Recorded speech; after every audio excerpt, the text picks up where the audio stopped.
I knew I wanted to be in Europe. I've always loved Europe. I've been fascinated by it, and I originally was leaning towards the UK, but it seemed kind of like the easy route because it was just, the cultures are so similar, they speak English, but I ended up deciding on Sweden because I wanted to go to a country I knew very little about, and also the culture change wasn't huge because they all speak excellent English. I traveled to a total of about 13 countries in my 6 months in Sweden, so I went all over Europe, and the one trip that really stood out was Russia.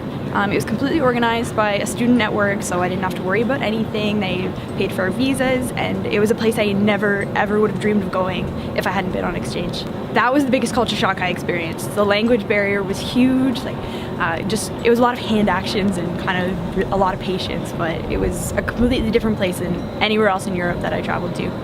I learned that I'm a lot more independent than I thought. I'm capable of a lot more, and I'm a lot more confident now than I was before I left, and just learned to not limit myself. The GEC kind of made me step out of my comfort zone. I definitely did some things I wouldn't have done otherwise.